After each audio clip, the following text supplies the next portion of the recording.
தன்னோட கிறிஸ்தவ மதத்தினுடைய தான் சார்ந்த கிறிஸ்தவ மதத்தினுடைய வாக்குகள் அதிகமா இருக்கிற தொகுதின்னு தெரிஞ்சுதான் நிக்கிறார். பக்க அரசியல்வாதியா மாறிட்டு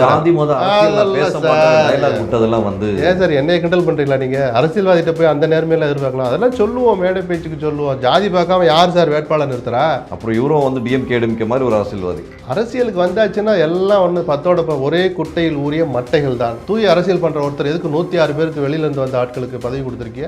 ஏன்னா வேற யதார்த்தம் தான். நான் அதை பாராட்டுவேன். ஒரு வளருகிற கட்சிக்கு அது தேவைதான். நீங்க புதுசா உங்க ரசிகர்களை மட்டுமே வச்சு தேர்தல் அரசியலை எதிர்கொள்ள முடியாது.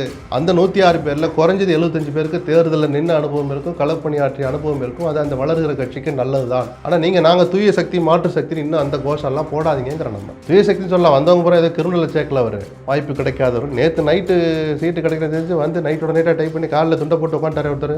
தூசி மோகன் தோழமை கட்சிக்காரர்களுக்கும் சில பேருக்கு வாய்ப்பு கொடுத்துருக்காரு. அதை ஆரம்பத்திலே சொன்னேன். சிறுபான்மையினருக்கு, மொழி சிறுபான்மையினர் என்று சொல்லப்படுகிறவர்களுக்கெல்லாம் ஒரு 3 அமைப்புகளுக்கு வாய்ப்பு கொடுத்துருக்கிறார். கூட்டணின்னு அறிவிக்கலே தவிர அவங்களும் விசில் சின்னத்தெல்லாம் போட்டிடுறாங்க. கேஎம் ஷரீஃப்லாம் மேடையில் உட்காந்தாரு, ஜெகநாத் மிஸ்ரா, முஸ்தபா, இன்னும் ஒருத்தர் சொன்னாங்க. அவங்கெல்லாம் கொடுத்துருக்காங்க. அதுக்கு ஒரு பெரிய மனசு வேணும். விஜயனுடைய அந்த பெருந்தன்மையை நம்ம பாராட்ட தான் வேணும். சார் இதில் இன்னொரு விஷயம் பார்க்க வேண்டியது இருக்குது சார். விஜய் 234 தொகுதி அடுத்த ஸ்ட்ரெச்சில் சீமான் மாதிரி அனௌன்ஸ் பண்ணுறாரு. இந்த சூழலில் ஒரு அணுகுமுறையை வித்தியாசமாக இருக்குன்னு சொல்லிட்டு எல்லாம் இப்போ ஒரு சோஷியல் மீடியாவில் பார்த்துட்டு இருக்கேன் சார். டிஎம்கே சரி, ஏடிஎம்கே சரி, மற்ற எல்லா கட்சிகளும் அனௌன்ஸ்மெண்ட் பண்ணும்போது அந்த வேட்பாளர் எழுந்து நிற்பாங்க, உட்காருவாங்க. இவர் வந்து சிம்பாலிக் ரெப்ரஸன்டேஷன் ஆஃப் வணக்கம் சொல்றது, கட்டி பிடிக்கிறது, ஒரு சினிமாட்டிக். ஆமா சார், ஒரு சினிமா ரெடியர்ட்ட அப்படி நடந்துக்கிறாரு. அது ஒரு பெரிய குற்றம் இல்லை சார். சல்யூட் பண்ணாரு ஒருத்தர். ஸ்டாலின் மாதிரி இப்படி ஃபினிஷ் பண்ணிட்டேன்னு காமிச்சாரு, கம்ப்ளீட் பண்ணிட்டேன்னு காமிச்சார். இப்படி நாங்க ஒருத்தர். அதெல்லாம் ஒரு விஷயம் இல்லை. தேர்தல் என்ற நாடகத்தில் இதெல்லாம் கடந்து போற காட்சிகள் தான். தன்னோட கிறிஸ்தவ மதத்தினுடைய தான் சார்ந்த கிறிஸ்தவ மதத்தினுடைய வாக்குகள் அதிகமா இருக்கிற தொகுதின்னு தெரிஞ்சுதான் நிக்கிறார். பக்க அரசியல்வாதியா மாறிட்டு ஏன் சார் என்னைய கிண்டல் பண்றீங்களா? நீங்க அரசியல்வாதிட்ட போய் அந்த நேர்மையில எதிர்பார்க்கலாம். அதெல்லாம் சொல்லுவோம், மேடை பேச்சுக்கு சொல்லுவோம். ஜாதி பார்க்காம யார் சார் வேட்பாளர் நிறுத்துறா? அப்புறம் இவரும் வந்து டிஎம்கே மாதிரி ஒரு அரசியல்வாதி. அரசியலுக்கு வந்தாச்சுன்னா எல்லாம் ஒண்ணு பத்தோட ஒரே குட்டையில் ஊறிய மட்டைகள் தான். தூய அரசியல் பண்ற ஒருத்தர் எதுக்கு 106 பேருக்கு வெளியில இருந்து வந்த ஆட்களுக்கு பதவி கொடுத்திருக்கிய?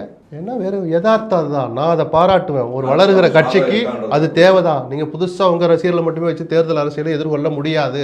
அந்த 106 பேர்ல குறைஞ்சது 75 பேருக்கு தேர்தலில் நின்று அனுபவம் இருக்கும், களப்பணியாற்றிய அனுபவம் இருக்கும். அது அந்த வளருகிற கட்சிக்கு நல்லதுதான். ஆனா நீங்க நாங்க தூய சக்தி மாற்று சக்தி இன்னும் அந்த கோஷம் எல்லாம் போடாதீங்கிற. நம்ம தூய சக்தி சொல்லலாம் வந்தவங்க பூரா ஏதோ கிரிமினல் சேர்க்கல. அவர் வாய்ப்பு கிடைக்காதவர். நேற்று நைட்டு சீட்டு கிடைக்கிறது தெரிஞ்சு வந்து நைட்டோட நைட்டா டைப் பண்ணி காலில் துண்டை போட்டு உட்காந்துட்டாரு ஒருத்தர்.